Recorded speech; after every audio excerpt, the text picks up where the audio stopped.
One of the most important operations on an array is to search, to identify what's the index, what's the position of a given value.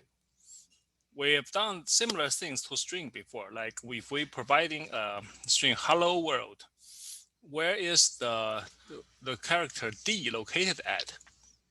And this search algorithm, depending on the characteristic of the array, we can do it sequentially, or if the array has certain property, then we can use some other algorithm to speed up the search.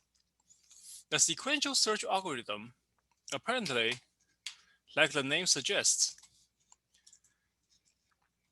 it sequentially steps through an array, use a for loop, compare each element with a search value, and stop when the value is found or the end of an array is encountered.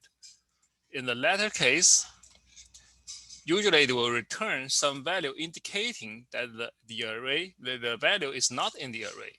So let's look at the search array.java. So inside the main method, we have an integer array of 5 values, and we want to search for the number 100.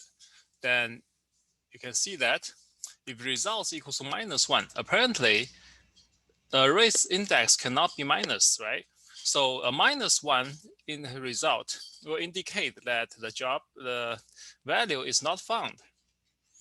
But if it's anything like 0, 1, 2, 3, 4, anything greater than or equal to 0, it indicates that the search value is found in the array, and we are returning the index where the value equals 100, or the search value. And this sequential search method requires two parameters. One is the array to be searched. Another is the value which we want to match inside the array.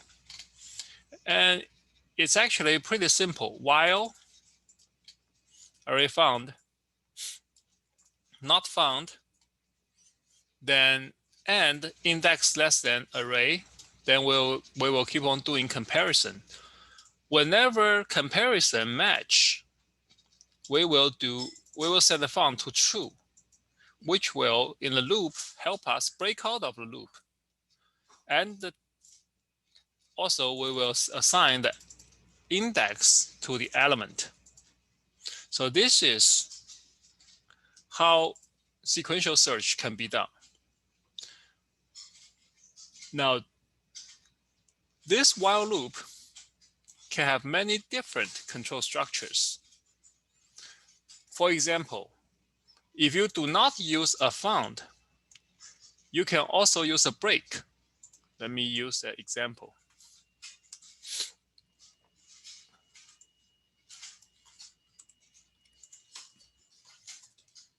We can break, then we can return element. This is one approach. Another approach is we can even just directly return index here.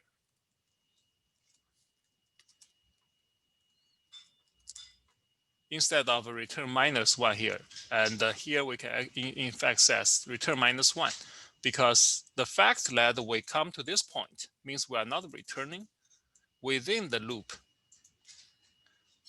And this indeed,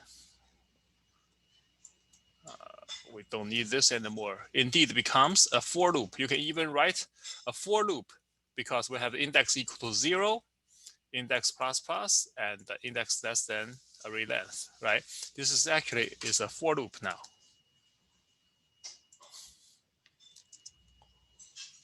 Let's remove this.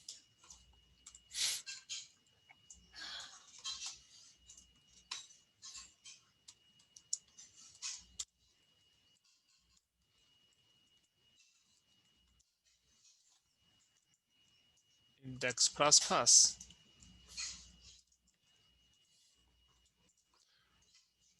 As you can see, this becomes a shorter version. However, so these are all possible control flows that we can use. As we can see, for loop with a return, for loop with a break, or a while loop with a flag of breaking out. In general, a return in the middle is not recommended. Of course, you can see that for this short method, there's no confusion. The two returns are so close to each other, you won't be able to miss that. And we only have like 5 or maybe 10 rows of code. However, it's generally considered a bad habit to have multiple returns in one method. You may have code here. You may have code here.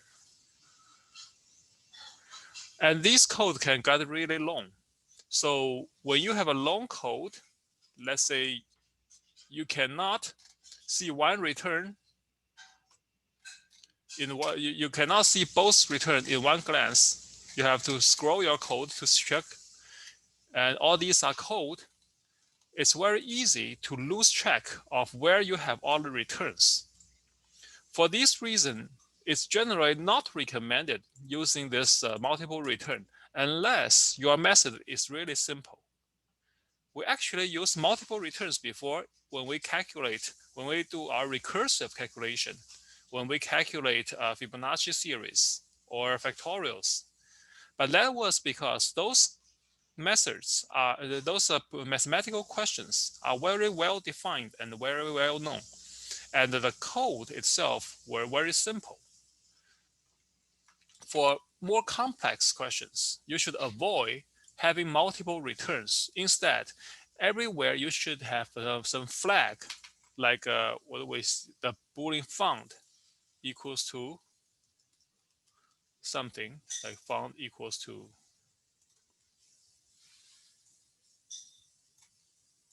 true, and then we use an element.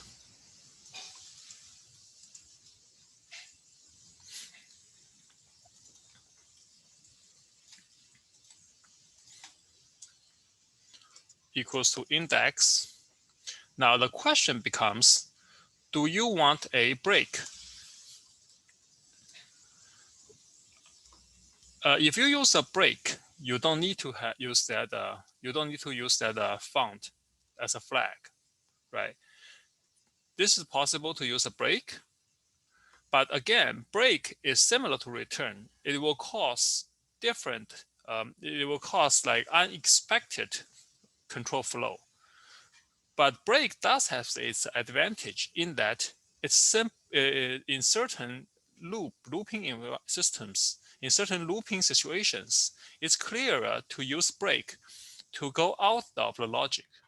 So the general recommendation is when you try to break, there should be no other code after break involved.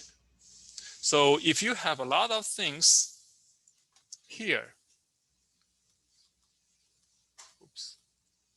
if you have a lot of code here, then you should try to, and these code are dependent on the logic inside.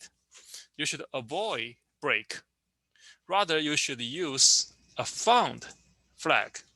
But if your break logic is simple, that once you break out of the for loop, you will immediately get to the position where you have some branchings. You can have some simple flow, single flow programming flow, single program flow. Then you can use break. Otherwise, try to use found.